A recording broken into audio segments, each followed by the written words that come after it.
a hablar de modelo atómico, ya no de teorías secas, que eso es importante de separar. ¿Y por qué se llaman estos modelos atómicos? Porque ustedes van a encontrar en la web o en otras literaturas que a veces hablan del modelo atómico de Dalton, y eso es incorrecto, porque Dalton no planteó cómo la estructura, nunca habló de la estructura del átomo, cómo estaba compuesto. Solamente la visualizó como una esfera, pero no habló de los componentes del átomo. Entonces recién desde Thomson en adelante, hasta el presente, nosotros empezamos a hablar de modelo, porque aquí ya se plantea cómo es el átomo, cómo sería su estructura, cuáles serían los componentes de este átomo, si yo pudiese verlo. Entonces, por eso de aquí en adelante hablamos de modelos atómicos, que eso es importante hacer la diferencia. Y vamos a empezar por el de Thomson. Ahora, estas visualizaciones, estas representaciones de átomos que plantean Thomson, y después más adelante Rutherford, Bohr, y después el mecánico cuántico, no son azarosas. El planteamiento de los modelos atómicos, que se empieza a hacer desde este periodo, de siglo XIX, perdón, sí, siglo XIX, en adelante tiene que ver con información, con experimentación científica que le permite a estos caballeros poder plantear lo que plantean. No es como que a ellos se les ocurrió, sino que ellos diseñaron experimentos para obtener datos, resultados que les permitieran apoyar lo que ellos están planteando. Entonces eso es lo importante de los modelos, que no son como ideas al azar, sino que tienen una fundamentación experimental y de información de datos que permite plantear lo que está planteado en ese modelo. Entonces están fundamentados en evidencia científica, están fundamentados en experimentación. Y aquí es súper importante en ciencia, en este caso estamos hablando de química, de física, pero en general, la experimentación, el diseño del experimento, que me permita obtener datos que puedan apoyar los planteamientos que yo voy a hacer más adelante. Entonces, la experimentación en ciencia es fundamental.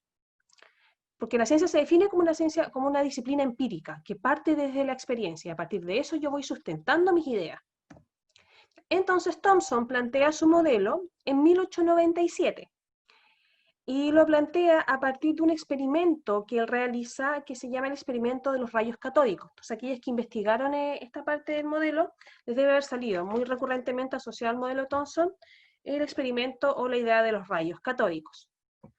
Y se llaman rayos catódicos en el fondo por el sentido de circulación, porque circulan en un sistema cerrado, que es lo que representa esta imagen que está acá proyectada, que va desde un lado positivo a un lado negativo. Y como nosotros vimos anteriormente, ¿cierto? Los elementos que están con carga positiva se llaman cationes, catódico, es el cátodo dentro del experimento, y los que están cargados negativamente, porque tienen más electrones, son los ánodos, el anión. Entonces, por eso se llaman experimentos los rayos catódicos, que el experimento es súper importante para comprender por qué Thomson plantea lo que plantea. Entonces vamos a ver un video donde la primera parte que nos interesa, donde plantea el experimento. Lo voy a dejar sin sonido porque tiene una música que distrae, no tiene narrativa oral, va todo apareciendo escrito, entonces la música es solamente un relleno. Que plantea el experimento de Thomson y cómo llegó a plantear el átomo como él lo concibe, y que en el fondo el experimento de Thomson, que es el que está acá a la derecha, que aquí está mal escrito, está con una P, y el nombre no lleva una P, es una adaptación de un experimento anterior realizado por Crook. Crook ya había trabajado con rayos, que los rayos son una materia, son partículas, y cómo circulaban dentro de un sistema cerrado. Entonces, Thomson tomó este experimento y lo modificó para él poder obtener datos en función de lo que él tenía en su mente. Entonces, el experimento de Thomson es una modificación del de Crookes. Vamos a ver el video.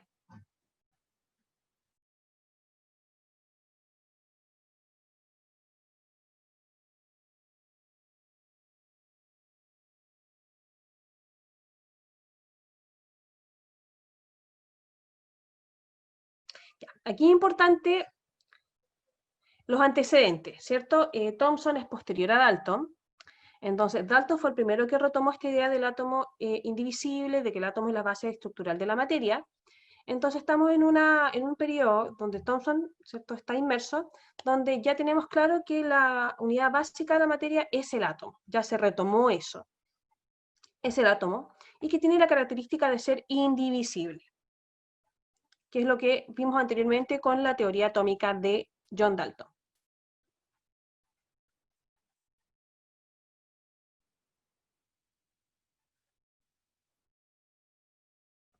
Ya.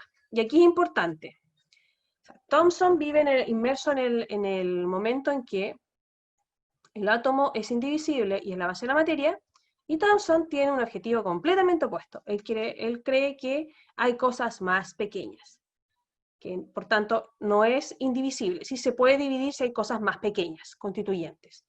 Entonces, en ese contexto, él trata de diseñar un experimento que pueda tratar de ayudarle a dilucidar esa división del átomo y la existencia de esos elementos más pequeños que el átomo. Entonces, a eso apunta el experimento de Thomson. Entonces, como yo les decía acá, él utiliza lo mismo que planteó Crook, comportamiento del rayo catódico por el sentido de circulación, ¿cierto? Aquí tenemos cátodo y ánodo, el positivo se mueve al negativo, y modificó este experimento para lograr, para tratar de comprobar lo que él tenía en su mente, que era que el átomo sí se podía dividir, por tanto había elementos más pequeños que este.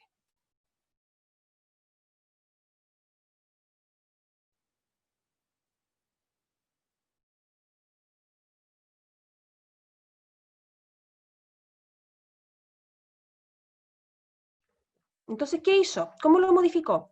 Además de tener este conducto, este tubo, ¿cierto?, donde estaba lo mismo de Crook, desde la circulación de estos rayos catódicos, él polarizó el sistema, le agregó cargas eléctricas y magnéticas para, para lograr su objetivo, como vamos a ver a continuación.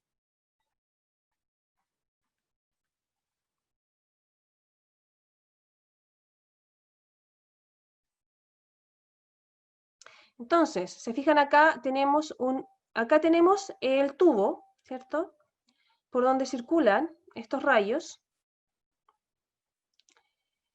Y él acá, eso es lo mismo que tenía Crook, pero aquí está la diferencia en esta componente. Él puso magnetos, porque usando placas electromagnéticas, colocó magnetos, y esto generó que se polarizara el sistema. Tenemos lados negativos y lados positivos, junto con las placas eléctricamente cargadas, ¿cierto? Aquí en cafecito está el magneto, arriba está la placa negativa en celeste, abajo la positiva en rosado. Y al final de este sistema, él colocó aquí una pantalla fluorescente. ¿Por qué razón? Porque ya era conocido a través del experimento de Crook que los rayos, al impactar en una pantalla fluorescente, producían brillo. Como estas calcomanías que se cargan, ¿cierto?, y se prenden cuando uno apaga la luz, y brillan a veces en el techo, o a veces vienen algunos juguetes que brillan. Eso es fluorescencia. Entonces ya era conocido el fenómeno que los rayos, al chocar con una pantalla fluorescente, se producían brillos. ¿Y por qué colocó la pantalla fluorescente? Para ver dónde chocaban los rayos. Porque dependiendo de dónde chocaban los rayos, era dónde se iba a producir el brillo. Eso le iba a indicar si los rayos estaban chocando y en qué dirección estaban chocando contra la pantalla. Entonces por eso puso la pantalla fluorescente, que a esta altura, a la altura central, tiene el campo eléctrico y magnético equilibrados, esas están igualados. Y si están igualados, eso quiere decir que no va a desviarse nada. Entonces, si el rayo al circular acá va directo como en el caso B, y choca en el centro, eso quiere decir que ese rayo no se desvió, no experimentó ninguna desviación. Y si no experimentó ninguna desviación al tener estas placas electromagnéticas, quiere decir que ese componente del rayo no tiene carga. Entonces, Si va directo y choca en el centro, se produce el brillo acá, eso quiere decir que ese componente no está experimentando ninguna desviación, no tiene carga. La letra A acá indica aquellos rayos que se desviaron hacia la parte superior, pero aquellos rayos que se desviaron en la parte superior solamente me está indicando una desviación por efecto del magneto, que no me entrega mayor información. Pero yo puedo saber que se desviaron a esta parte porque aquí se van produciendo los brillos. ¿Cuáles son los importantes? Los de aquí abajo, la letra C. Hubo algunos componentes que se desviaron y produjeron brillo en la parte inferior de la pantalla. Y si se desviaron hacia la parte inferior, volvemos acá, acá tenemos la placa positiva de la carga del componente eléctrico. Y tenemos algunos componentes del rayo que se están desviando hacia el sector positivo de la carga, o sea, hacia abajo, y están produciendo brillo en esta parte de la pantalla fluorescente.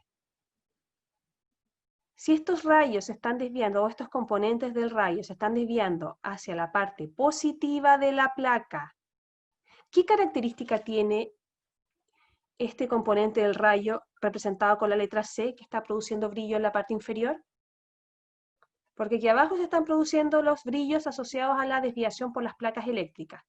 Si se está viendo afectado por el positivo, ¿qué característica va a tener este componente del rayo? Exactamente, ¿cierto? Los opuestos se atraen, las cargas opuestas se atraen. Entonces, si estamos observando acá, súper bien su intervención, si estamos observando acá que se está produciendo una desviación en la parte inferior asociada a la placa positiva, eso quiere decir que estos componentes tienen carga negativa.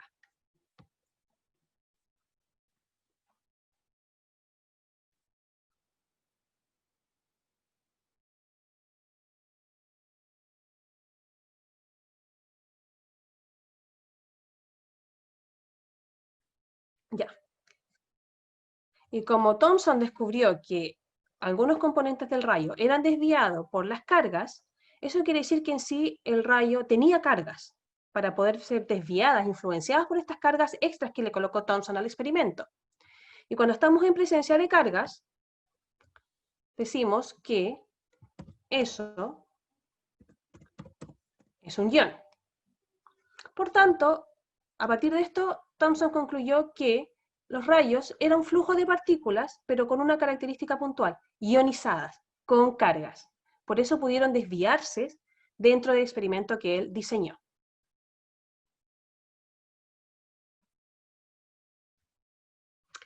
Y con esto terminamos con el video, porque después habla de otras cosas de velocidad del electrón que nosotros no vamos a tratar ahora.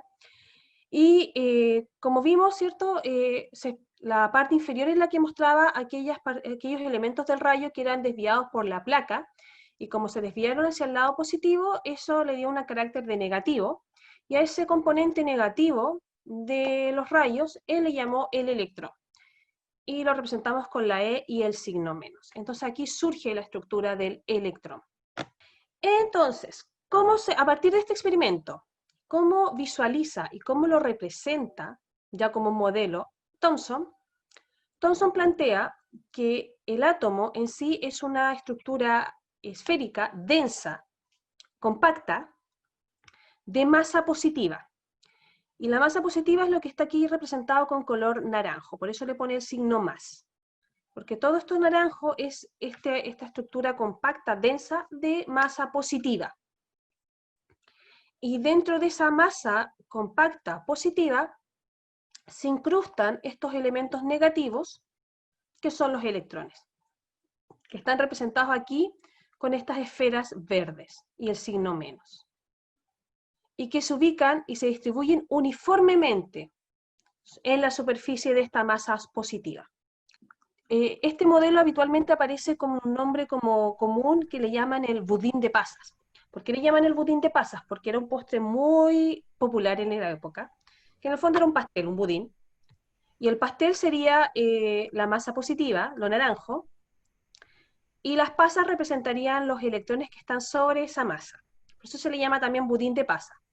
Si lo hubiéramos descubierto en la actualidad y buscáramos una analogía más cercana a nosotras, Imagínensela como una galleta cookie o una galleta toddy. La galleta es la masa de carga positiva y los pedacitos de chocolate son los electrones. Esa es la representación visual que Thomson plantea de cómo sería la estructura del átomo. Y si yo les pidiera hacer, por ejemplo, una maqueta del átomo de Thomson, ¿qué podríamos usar para representar este modelo? Podríamos tener una esfera de Plumavit, estas que venden en las librerías, ¿cierto? Esa sería nuestra masa de carga positiva, y podríamos usar como electrones estos alfileres de cabecita o estas tachas, ¿cierto? Y se las podríamos incrustar en la superficie y eso representaría los electrones. Esa sería una representación de un átomo según lo que plantea el modelo atómico de Thomson. La masa de carga positiva compacta, que eso es súper importante, compacta, y los electrones que como que se insertan, se clavan sobre esa superficie, de manera uniforme. El budín de pasas o la galleta toddy o cookie, o cualquier cosa que tenga una masa que sea redonda, una pizza también puede ser.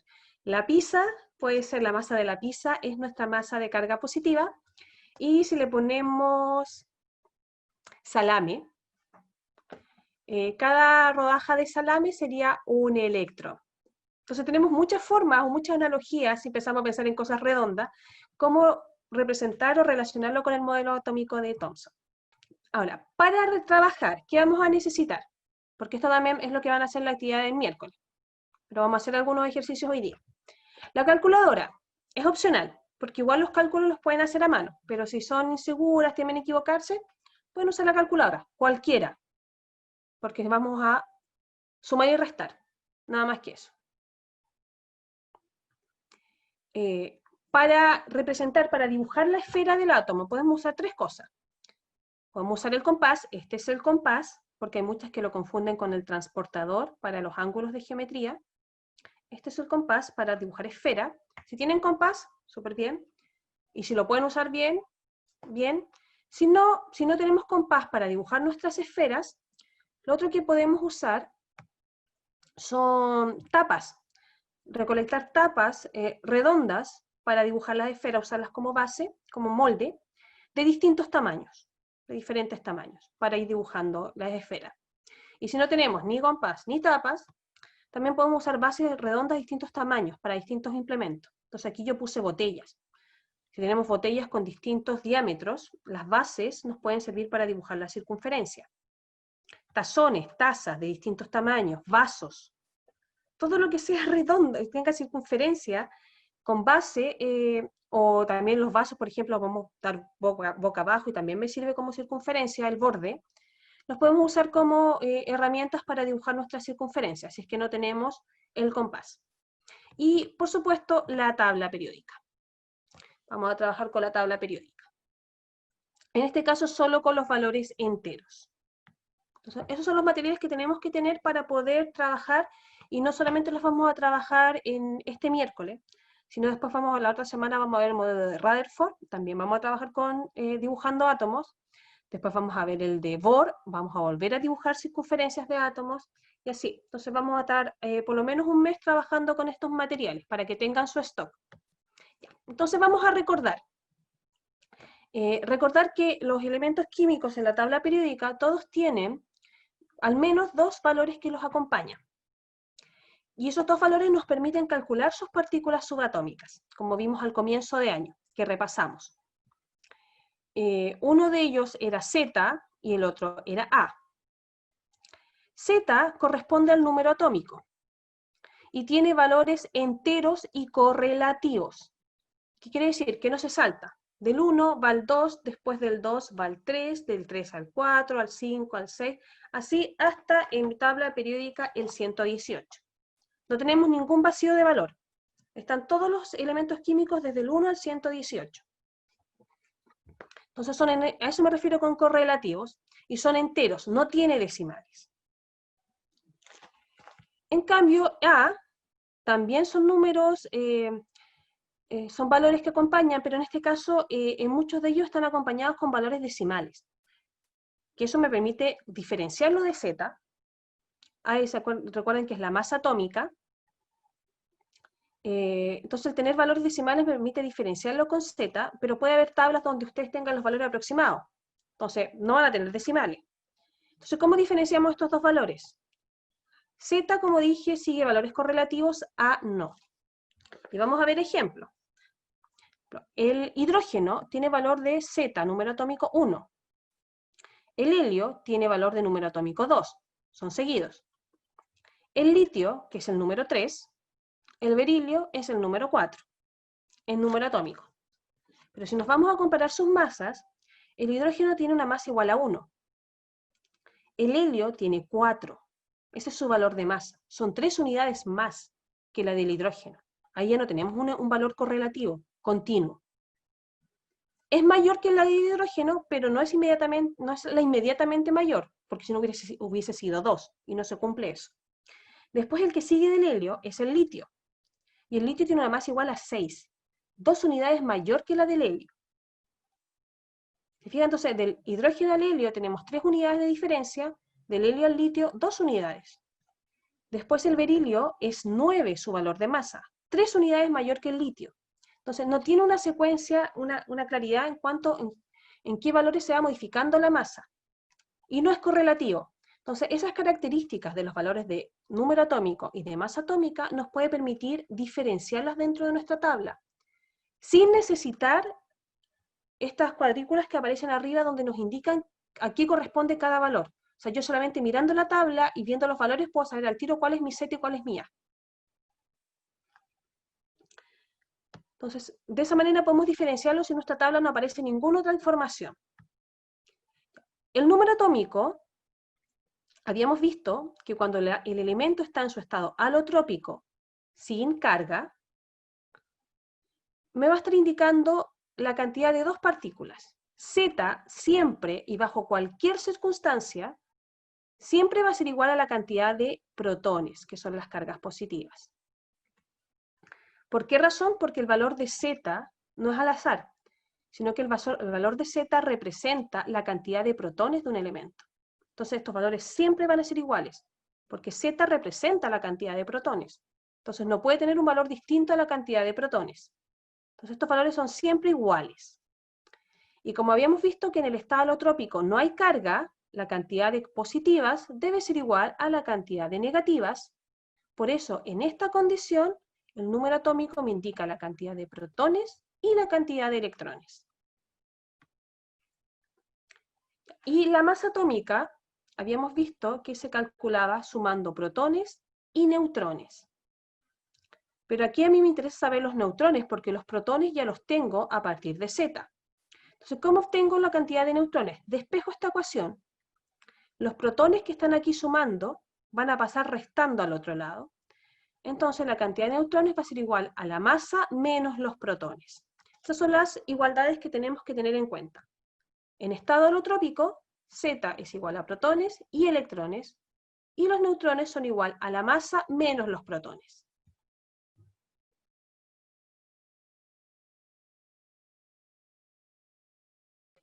Entonces vamos a trabajar con la siguiente simbología. Para cualquier elemento, yo voy a escribir arriba a la izquierda Z y arriba a la derecha A. Vamos a ver el berilio.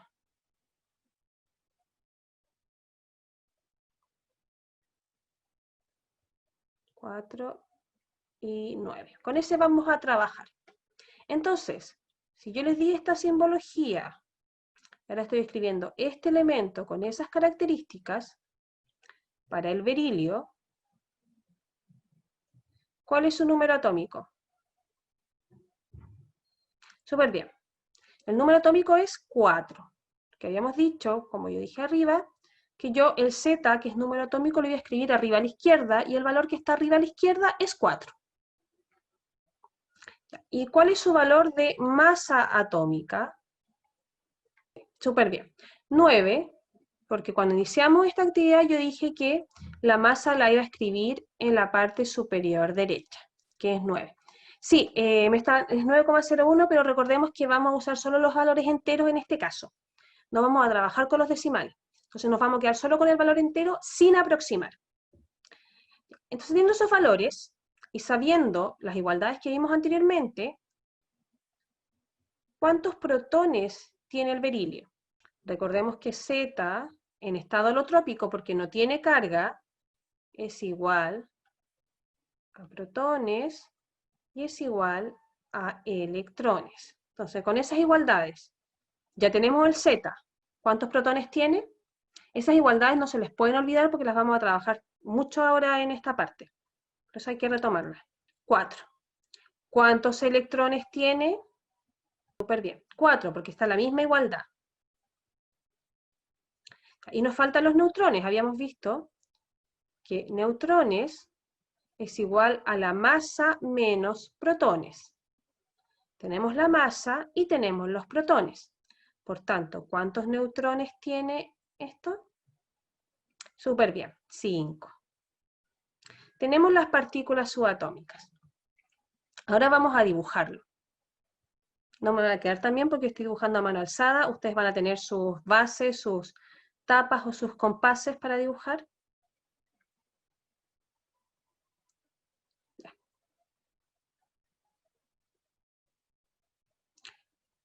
Tengo la masa positiva, ahora voy a dibujar los incrustados negativos.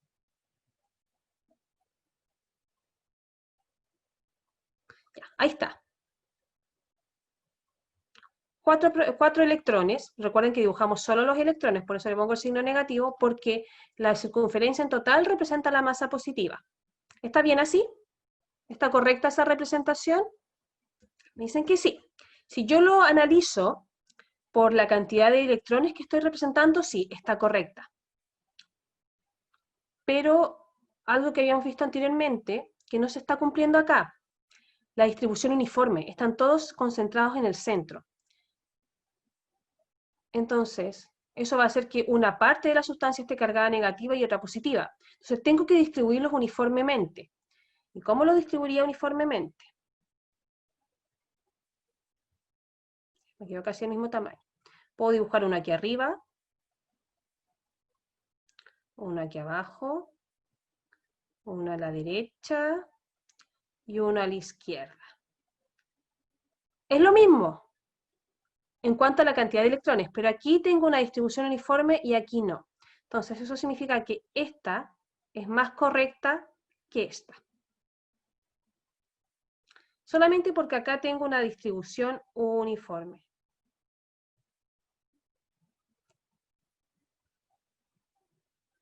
De los electrones dentro de la masa positiva. Entonces, cuando dibujen, sobre todo cuando tengan muchos electrones, traten de ir generando una estrategia para ubicarlos y que ocupen toda la esfera que dibujamos, toda la circunferencia que utilizamos. No los concentremos en una zona, solo en una zona de la circunferencia. Vamos a dibujar otro para probar el... Vamos a dibujar el fósforo. 15 y 30. Según esta información, ya no voy a preguntar Z y A, voy a preguntar directamente. Protones del fósforo. Súper bien. 15. Electrones del fósforo. Súper bien. También 15, porque está sin carga. Y por último, neutrones del fósforo. Recuerden que los neutrones son la masa menos los protones. La masa aquí es 30, la que está arriba a la derecha, y los protones son 15. 15. Y como nosotros habíamos visto al comienzo de año, cuando repasamos esto, en general, cuando estamos trabajando con elementos que tienen números atómicos pequeños y masas pequeñas, suele ocurrir que la cantidad de protones, electrones y neutrones son las mismas. Cuando ya va aumentando la cantidad de número atómico y masa, ahí empieza a ocurrir que ya tenemos una diferencia entre protones, electrones y neutrones. Entonces ahora lo voy a dibujar. ¿Lo dibujo del mismo tamaño que el berilio? No, súper importante. ¿Y por qué no? Porque si tiene mayor cantidad de partículas, mayor cantidad de electrones, no lo puedo dibujar del mismo tamaño. Entonces, cuando ustedes hagan la actividad el miércoles, preocúpense de eso. Los elementos que tengan números atómicos pequeños, pequeñas cantidades de electrones, tienen que dibujarlos más chicos que aquellos que tengan mayor cantidad de electrones, porque el tamaño representa la cantidad de partículas también que tiene. Entonces tengo que dibujarlo más grande. Vamos a ver cómo me queda la circunferencia. No estaba tan mal. Ya. Entonces, aquí tengo que dibujar 15 electrones. Esto es lo que tengo que dibujar. Son hartos. Entonces, en este caso, ¿qué recomiendo yo? Empezar a hacer formas. Voy a empezar por el centro. Voy a dibujar un electrón en el centro. Ahí. Y eso que es a mano, o sea, ahí tengo un electrón. Después voy a hacer la forma de cruz. Entonces, aquí arriba uno, aquí abajo otro, a la derecha y a la izquierda. Ahí tengo 5. Ahora voy a trabajar en las diagonales. Y en la diagonal lo voy a dibujar un poquito más adentro para separarlo. 5, 6, 7, 8, 9. Después, ¿qué puede ser? Puede ser aquí afuera. 9, 10, 11, 12, 13. Y ahí vamos viendo los espacios que nos quedan para la uniforme. 13, 14 y 15. Y así los vamos distribuyendo con formas para tratar de que quede uniforme. No tiene que quedar uniforme perfecto, toda a la misma distancia. Pero más o menos que visualmente se note una uniformidad en la distribución de los electrones. Y ahí tenemos los 15 electrones. Y ahí está correctamente representado nuestro átomo según el modelo de Thomson. Recuerden que esta representación es según Thomson. La próxima semana vamos a ver cómo lo dibuja Rutherford. Entonces, chiquillas, esto es lo que yo les voy a pedir en la guía de este miércoles, que ustedes calculen partículas. Seguramente a lo mejor les voy a poner una tablita también. Vamos a empezar trabajando solo con alotrópicos. Cuando ya hemos visto todos, vamos a trabajar con iones. Y que los representen, y recuerden eso, tratar de distribuir uniformemente los electrones dentro de la masa positiva de la circunferencia, y preocuparse que dependiendo de la cantidad de electrones, esa cantidad de electrones se represente en el tamaño. O sea, no puedo dibujar un átomo, por ejemplo, con 20 electrones más chico que este. Tiene que ser más grande que el que tenga 15 electrones. Entonces, preocuparse de eso. Por eso yo les decía, pueden trabajar con compás, con tapas de distintos tamaños para poder hacer las circunferencias de diferentes tamaños, o bases que tengan de forma circunferencial para poder dibujar sus átomos y después dibujarles dentro los electrones. Chiquillas, si ustedes quieren, como para que los distingan mejor, porque yo aquí estoy trabajando en blanco y negro, pero por ejemplo, ustedes podrían trabajar con colores. La base, dejarla blanca, la masa de carga positiva, la circunferencia, y en vez de hacer estos circulitos con el signo menos, lo pueden hacer con colores. Y hacer circulitos azules, rojos, rosados, morados, del color que ustedes quieran. Y saben que los circulitos morados son sus electrones, y no les hacen el signo menos. Y si quieren pueden pintar el fondo de un color para que se contraste, pero el fondo no es imprescindible, pero si quieren hacerlo más lúdico pueden pintar el fondo de un color y pintar los circulitos dentro de otro color, y los circulitos de colores dentro son los electrones, y ahí no es necesario que le hagan el signo negativo.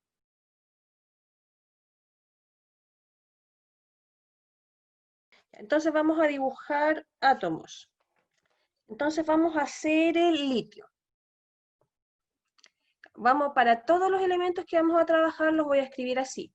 Para un elemento cualquiera, porque no hay ninguno que tenga este símbolo, para un elemento cualquiera, yo voy a escribir Z arriba a la izquierda y A arriba a la derecha. ¿Ya? Entonces, el litio.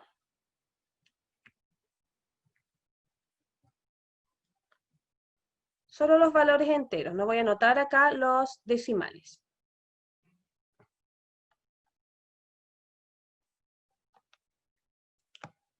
Entonces, de acuerdo a eso, ¿cuál es el número atómico del litio? ¿Ya? 3. Y de acuerdo a eso, no tiene carga, está en su forma alotrópica. ¿Cuántos protones tiene el litio?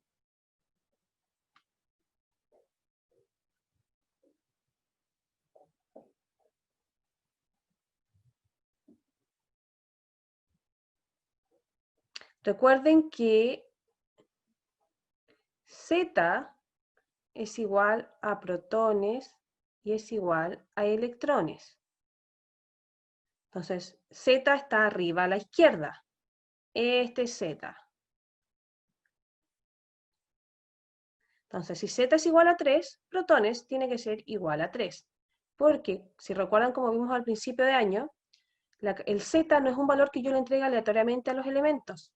El Z es la cantidad de protones. Si un elemento tiene una cantidad X de protones, esa cantidad de protones va a ser igual a su número atómico. Entonces siempre van a ser iguales, protones y número atómico. Ya. Y si estamos en estado alotrópico y vimos esa igualdad, ¿cuántos electrones tiene el litio? Como dice la compañera, me responde por el chat, tiene 3 electrones. Tenemos eso. Vamos a calcular ahora los neutrones. Les voy a hacer calcular todo para que vayamos practicando y nos vayamos acordando de esto y no se nos olvide nunca. La masa habíamos dicho que era protones más neutrones. Si despejamos esto, los neutrones aquí están sumando, pasan para el otro lado, y la masa va a quedar menos protones, si despejo esta fórmula. De esta forma yo puedo calcular los neutrones. Entonces, la masa para este elemento es la que está arriba, a la derecha, esta, 6. Y los protones son los que nosotros aquí indicamos. Entonces, con ese cálculo, ¿cuántos neutrones tiene el litio? Sí, súper bien, 3. Y en este caso, se fijan, cuando estamos trabajando con átomos con números pequeños, en general las cantidades de partículas tienden a ser iguales. Cuando vayamos aumentando el número nos vamos a dar cuenta que son más distintos. Ya. Entonces, ahora vamos a dibujar el átomo según Thomson.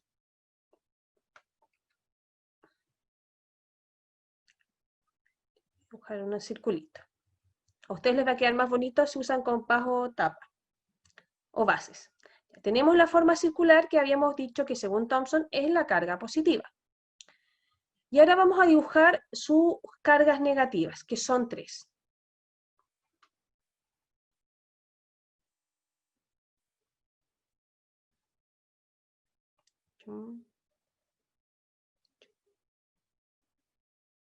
Ahí. ¿Está bien ahí? ¿Está bien representado ahí el átomo según Thomson? Tengo la masa de carga positiva con las 3 cargas negativas que habíamos determinado que posee este elemento. Me dicen que sí. Si yo lo veo a simple vista, sí. Pero ¿saben cuál es el problema? Que habíamos dicho cuando vimos el modelo de Thomson que estas masas se distribuyen uniformemente. Y aquí están todas en el centro. No están distribuidas uniformemente. Entonces, para tener una mejor representación,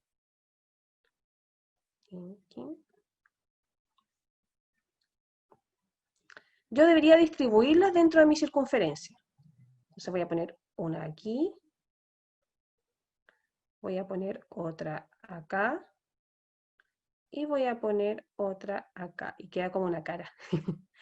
Ahí ya las tengo distribuidas de una manera más uniforme. Entonces, a pesar de que la otra cumple el requisito de representar las 3 cargas negativas, no las distribuye uniformemente. Entonces, esta es una mejor representación que la anterior que habíamos hecho, por el simple hecho de tener distribuidas uniformemente los electrones dentro de esta masa de carga positiva. Ya, vamos a hacer uno más, porque sé que tienen clases después, entonces tampoco quiero... Vamos a hacer el sodio. El sodio, 22 y 11. Ya. Entonces, número atómico del sodio. Con los datos que yo puse acá. 11 y 22. ¿Cuál es el número atómico del sodio? Súper bien, 11. Porque el que está arriba a la izquierda, ese es mi Z. Porque así lo estamos representando. El que está acá es nuestro Z. Yo siempre les voy a poner esta simbología para que ustedes puedan trabajar. Y según eso, ¿cuántos protones tiene el sodio? Súper bien, 11. ¿Y cuántos electrones va a tener el sodio? 11 también. Y ahora, ¿cuántos neutrones va a tener el sodio? Voy a ir directo a los neutrones. La masa menos los protones. ¿Cuántos neutrones tiene? Súper bien, 11 también.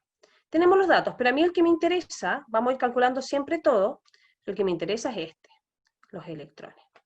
Entonces tiene 11. ¿Puedo dibujarlo del mismo tamaño que el litio? Porque este es litio. No, ¿por qué? Porque tiene una cantidad mucho mayor de electrones, entonces no lo puedo dibujar del mismo tamaño. Tengo que representar esa variación en la cantidad de partículas con el tamaño. Entonces tengo que dibujarlo más grande. Me va a quedar súper feo, pero ya, ahí. Tengo que dibujarlo más grande porque tiene una cantidad mayor de electrones.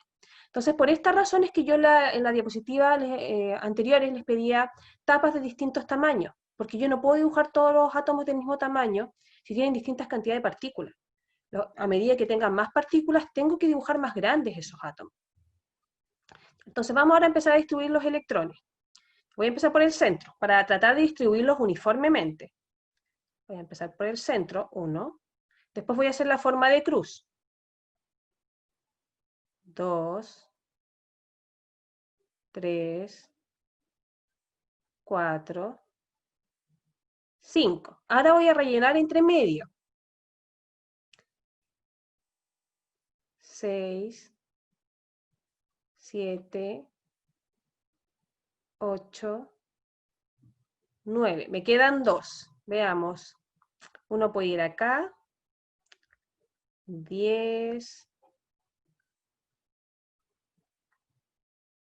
11. Y ahí tengo los 11 electrones que corresponden al sodio. Y lo hice de esa manera para que lograr una distribución uniforme, que no me queden todos los electrones en una parte del átomo. Entonces ahí ustedes pueden ir trabajando, ustedes van a tener circunferencias mucho más perfectas. La distribución, cuando son hartos átomos, yo les recomiendo empezar así. Primero uno en el centro, después la cruz, después entre medio, las diagonales, y así ir ubicando los distintos electrones hasta completar la cantidad que tengan que dibujar. Y esta es la representación del sodio, y estos son según el modelo de Thomson.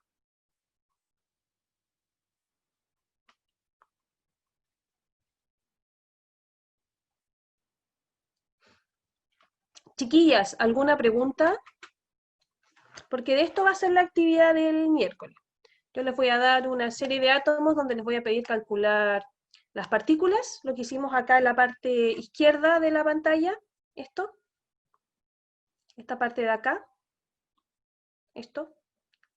Les voy a pedir hacer eso y representar los respectivos átomos según el modelo de Thomson, que es lo que hicimos acá, con el litio y con el sodio. Recuerden que los electrones acá está la igualdad.